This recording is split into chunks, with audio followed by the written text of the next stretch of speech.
Chapter 6. Friend. The nervous system's social survival strategy, not appeasement, but alliance, not performance, but genuine co-regulation through connection. Definition. The friend response is the least discussed of all the F responses, and yet it may be the most distinctively human. It is the nervous system's strategy of seeking social connection, alliance, and co-regulation during threat as a survival mechanism, a biological drive toward others that is activated not by an absence of threat but by its presence. When the nervous system determines that proximity to trusted others increases the probability of survival, it selects the friend response, a mobilization not toward confrontation or escape but toward connection. It is essential to distinguish the friend response from the fawn response, with which it shares some surface features but from which it differs fundamentally. Fawn seeks to appease the source of threat. It is directed toward the threatening figure in an attempt to render it non-threatening. Friend seeks alliance with safe others. It is directed toward trusted allies in an attempt to increase resources, co-regulation, and collective capacity. Fawn is driven by the appeasement of the threat. Friend is driven by the strengthening of the self through connection. The internal experience of each is entirely different, and the neurobiological profile of each reflects that difference. The scientific foundation for the friend response was significantly advanced by psychologist Shelley Taylor and her colleagues at UCLA, who in 2000 published influential research challenging the assumption that the fight-or-flight model described the human stress response accurately for all people. Taylor's tend-and-befriend theory proposed that, particularly in contexts where direct mobilization is constrained, by caregiving responsibilities, by power differentials, by the demands of social cohesion, the stressed organism moves toward tending, protective care of offspring and community members, and befriending, seeking and maintaining social alliances. These strategies, Taylor argued, were adaptive across evolutionary history because they improved survival not just for the individual but for the social group as a whole. For social mammals, and humans are among the most social mammals on Earth, collective survival has always been a more reliable outcome than solitary survival, and the friend response is the biological mechanism that drives us toward the collective when individual resources are insufficient. Neurobiology. The neuroscience behind the friend response is grounded in Stephen Porges' polyvagal theory, which provides the most comprehensive neurobiological framework for understanding how the nervous system moves between states of threat and safety, and how social connection functions as a genuine physiological regulator. The ventral vagal complex, the newest evolutionary branch of the vagus nerve, responsible for the social engagement system, is the neural foundation of the friend response. When the ventral vagal system is active, the muscles of the face are animated and expressive, the voice takes on the warm prosody that signals safety to others' nervous systems, listening is genuinely available, and the person is capable of the kind of open, curious, empathic social engagement that characterizes genuine human connection. The anterior cingulate cortex, an area involved in social monitoring, empathy, and the detection of social pain, is activated during the friend response, but in a fundamentally different way from its activation during fawn. In fawn, the anterior cingulate is monitoring for threat and deploying social skill in service of threat management. In friend, it is genuinely engaged in the social world, responsive to other states, participatory in shared attention, and capable of the genuine attunement that makes social co-regulation possible. The difference is the difference between performing connection and actually being connected, and it is neurologically real. The nervous system genuinely co-regulates through proximity to safe others, meaning that the physiological state of one person's nervous system is directly influenced by the physiological state of another's, through mechanisms involving the mirror neuron system, facial and vocal cues, touch, and synchronized breathing. Chemistry. The chemistry of the friend response is perhaps the most appealing of all the F response chemical profiles, which is one reason why the drive towards social connection during threat is so powerful and so persistent. Oxytocin, the bonding and trust hormone, is the central neurochemical of the friend response, and it plays a profoundly different role here than it does in the fear-driven fawn state. In friend, oxytocin is released in response to genuine social safety and genuine social engagement. It produces the felt sense of warmth, trust, and belonging that accompanies authentic connection, and it directly counteracts the chemical profile of the threat response by reducing cortisol, decreasing amygdala reactivity, and lowering the physiological markers of stress. Research in social neuroscience has consistently shown that social connection is one of the most powerful biological regulators of the stress response available to human beings. A study of individuals preparing for a stressful task who were given a brief period of warm social contact showed measurably lower cortisol responses than those who prepared alone. Serotonin, the neurotransmitter most associated with social belonging, status, and emotional stability, is elevated during genuine social connection, contributing to the sense of security and groundedness that the friend response provides. Endorphins are released during physical closeness, shared laughter, and group activity, contributing to the pleasurable, analgesic quality of genuine human connection. The chemical profile of friend is, essentially, the chemical profile of well-being, and this is not accidental. The nervous system is rewarding us for doing what our evolutionary history has confirmed keeps us alive. Brain waves. The brainwave states associated with a friend response are among the most interesting in the entire F response map, because they reflect something that goes beyond individual neurological activity to encompass the way that nervous systems literally synchronize with one another. During genuine social connection, multiple studies have shown the presence of alpha waves, the relaxed, present-focused, self-connected waves associated with safety and integration, even in situations of ambient stress. This is the neurological signature of the friend response's regulatory power. It can bring the brain toward a more settled, integrated state even while threat is present in the environment. Research in the field of social neuroscience has documented what is sometimes called neural entrainment, the synchronization of brainwave patterns between people in states of authentic engagement. When two people are in genuine conversation, in genuine physical proximity, in genuine emotional contact, their brain activity begins to synchronize in measurable ways. This is not metaphorical. It is the neurological basis of what we mean when we say that calm is contagious, that a steady presence helps, that being with someone who is regulated makes you feel more regulated. The nervous system is designed to use other nervous systems as regulatory resources, and the friend response is the mechanism by which it accesses them. Psychology. The psychology of the friend response includes the urge to call someone, to be held, to tell another person what is happening, to share fear rather than carry it alone. This urge is biological in origin and adaptive in function, but its expression is shaped profoundly by attachment history.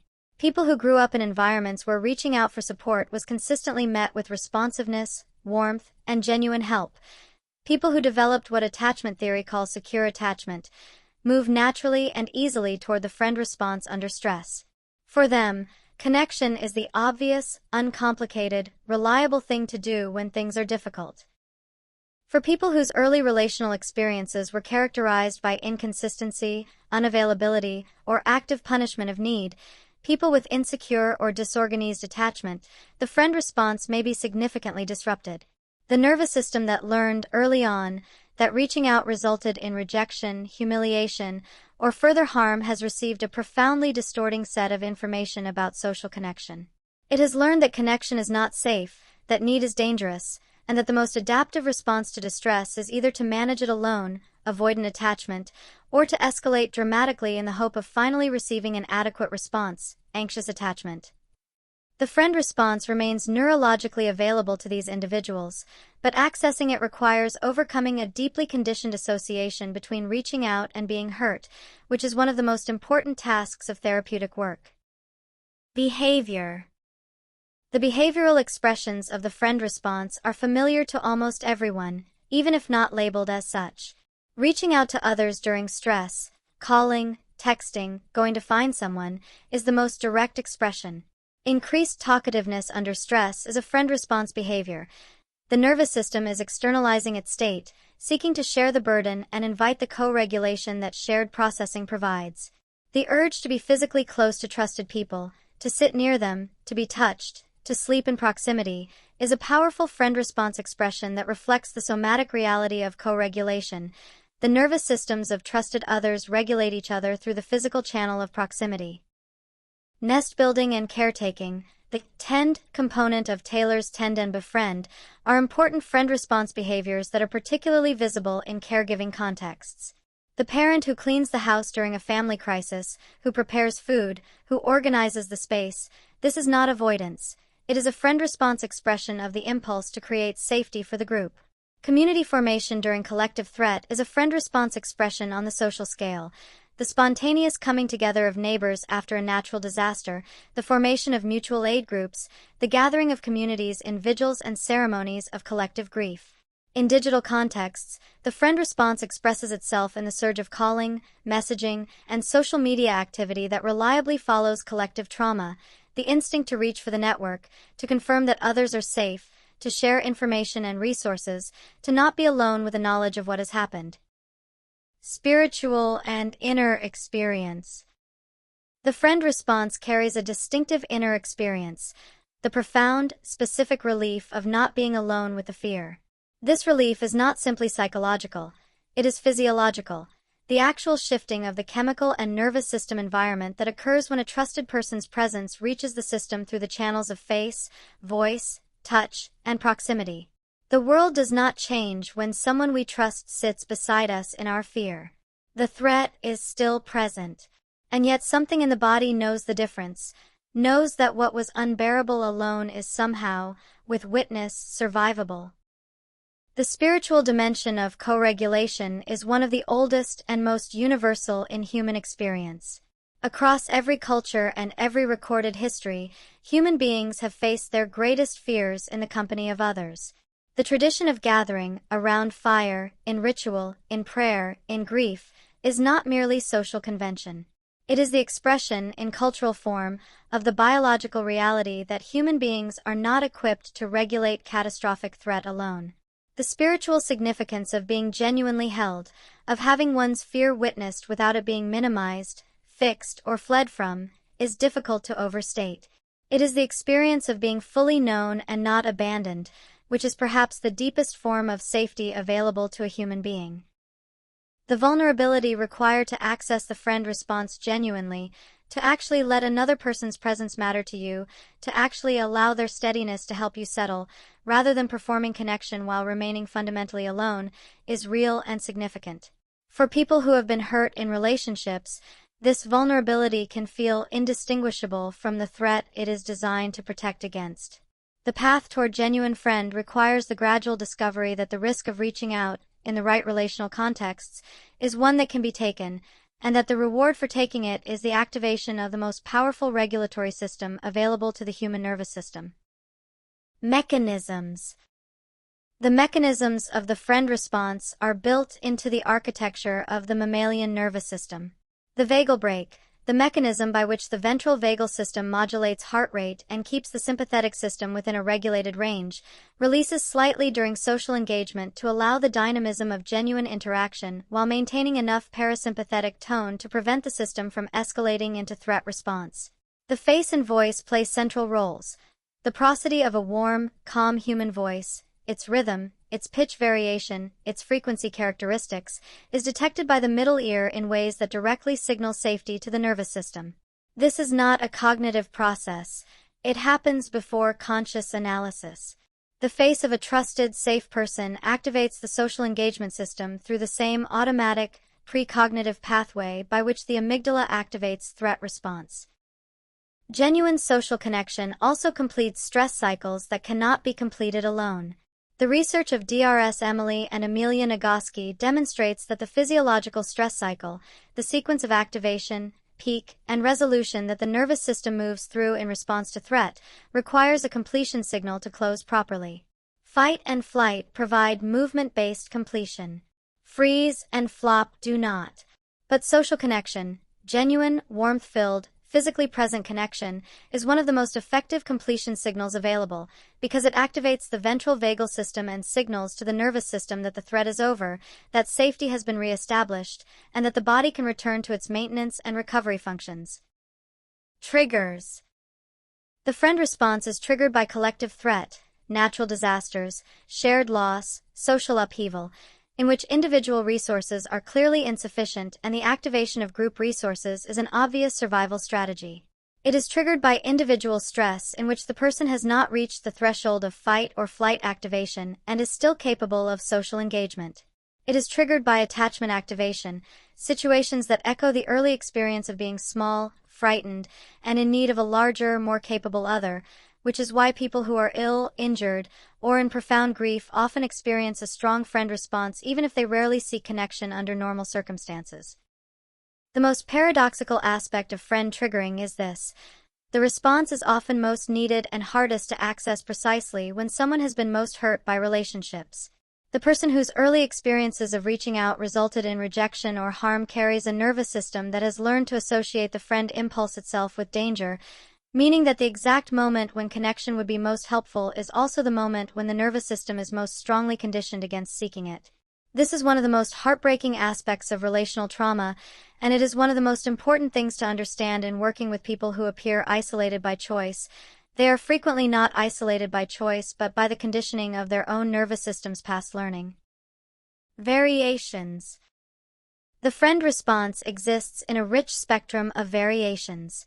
Dyadic connection, the turning to a single trusted person, whether in physical presence or through phone, message, or memory, is the most common and most intimate form. Community gathering, the coming together of a wider group in response to collective stress, is a friend response at the social scale, and it is the origin of many of the most enduring human cultural forms: the wake, the vigil, the communal meal, the ceremony of grief. Tend and befriend caregiving, the expression of the friend response through active caretaking of others, is recognizable in the parent who comforts a frightened child, in the community member who organizes food and support after a neighbor's loss, and in the helper who is activated into service by others' distress. Collective ritual, group prayer, ceremony, shared song, communal movement, is a highly evolved expression of the friend response, in which the regulatory power of physical co-presence, synchronized movement, and shared attention is amplified by the cultural and spiritual meaning invested in the ritual form. Digital co-regulation, the use of voice calls, video presence, and even text-based connection to access some of the regulatory benefits of social proximity when physical presence is unavailable, is a modern variation that, while less neurologically potent than in-person connection, is meaningfully better than isolation. Two distorted forms of friend deserve specific attention. Trauma bonding, in which the friend response becomes directed toward the source of threat rather than toward a safe ally, producing the profoundly confusing attachment that often holds people in abusive relationships, and compulsive social behavior that is actually a flight response in social disguise, using the activity of social engagement to escape internal distress rather than to genuinely connect.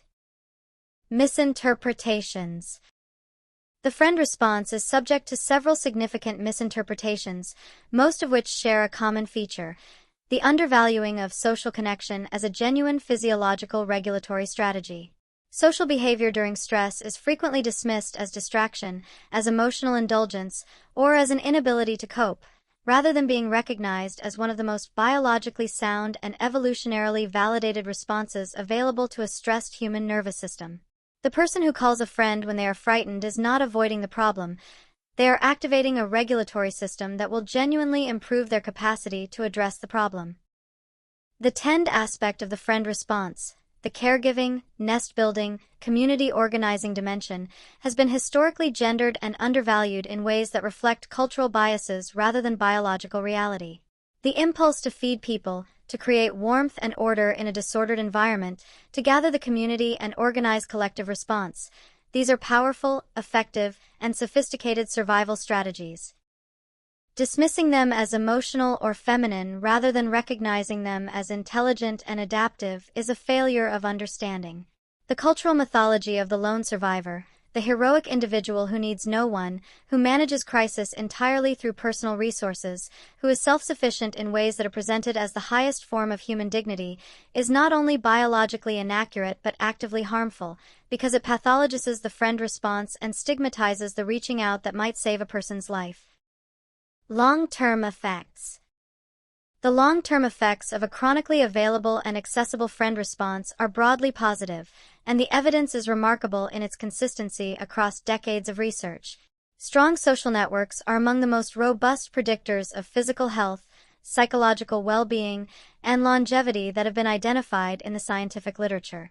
The famous Rosado effect, The observation that a Pennsylvania community of Italian immigrants had dramatically lower rates of heart disease than surrounding communities, despite dietary and lifestyle habits that should have predicted similar rates, with social cohesion identified as the protective factor, is an early and striking example of this relationship. More recent research has consistently confirmed that social isolation is associated with equivalent mortality risk to smoking 15 cigarettes per day, and that this risk is mediated by the physiological consequences of chronic stress without co-regulation.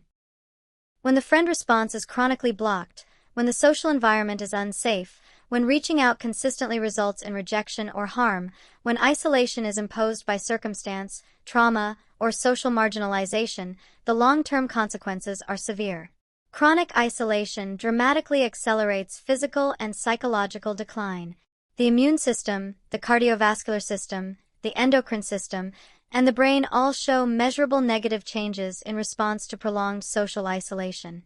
Cognitively, prolonged isolation is associated with accelerated cognitive decline, increased risk of dementia, and impaired emotional processing. Psychologically, it is associated with depression, anxiety, paranoia, and the gradual distortion of social perception that occurs when the nervous system is deprived of the regulatory input of safe social contact for extended periods. Real-world examples. The neighborhood that spontaneously organizes after a fire, bringing food, offering beds, collecting clothing, showing up in ways that nobody coordinated, is the friend response at the community scale. The group of close friends who call one another in the hours after a shared loss, who gather without being explicitly asked, who simply need to be with each other in the face of grief, this is a friend response in its most immediate and most human expression. The person who sends a quick text when they are anxious in an unfamiliar situation, not a long message, not a request for help, just a brief, "I'm here, are you there?" is accessing the regulatory benefit of social proximity through the simplest available channel. The parent who picks up a frightened child and holds them close, rather than immediately trying to solve the problem or explain away the fear, is delivering a friend response of the most powerful kind: warmth, physical presence, and the bodily confirmation that you are not alone. The combat veteran who regulates best when surrounded by their unit, who can manage almost anything with their people but falls apart in solitude, is demonstrating the friend response's regulatory power at its most dramatic. The person sitting in a cafe rather than alone at home during a period of grief, who cannot quite explain why the simple ambient presence of other human beings makes the unbearable fractionally more bearable, is being kept alive, in a very small but real way, by the friend response. And the research finding, replicated across multiple studies, that social support significantly improves survival rates and treatment outcomes for cancer patients is perhaps the most striking quantitative expression of what every nervous system already knows. We are safer together than alone. How to work with the response. Cultivating and accessing the friend response begins with the intentional identification of safe people, people whose presence genuinely produces a sense of settling, warmth, and ease in the body, rather than the performing of connection while the nervous system remains on guard. This distinction is important and requires honest self-reflection. Not all social contact is co-regulating, and some social contact is actively dysregulating. The friend response is specifically about proximity to genuinely safe others, and part of the work of cultivating it is learning to distinguish those people from those who are socially familiar but not neurologically safe. The practice of asking for support directly, rather than waiting to be asked, or offering support to others as a surrogate for receiving it, is one of the most important and most difficult skills available in this work. Stating clearly what you need, presence, conversation, physical proximity, a shared meal, is a friend response practice that becomes progressively easier with repetition and with the experience of it being responded to warmly. Building community before you need it. Investing in relationships during periods of relative stability rather than only reaching for connection in crisis is the most sustainable form of friend response cultivation, because the nervous system can only co-regulate effectively with people whose presence it already associates with safety. Group-based healing modalities, grief groups, therapy groups, recovery communities, spiritual communities, peer support networks, are friend response interventions at the group scale, and they offer something that individual therapy alone cannot: the regulatory experience of being in a room full of people who understand, who are safe, and with whom co-regulation is genuinely available. How to shift toward function. The friend response, at its best, functions as a launch pad toward function rather than as a substitute for it. Co-regulation, the process of using another person's regulated nervous system to help reset one's own, is not a sign of dependence but of biological intelligence.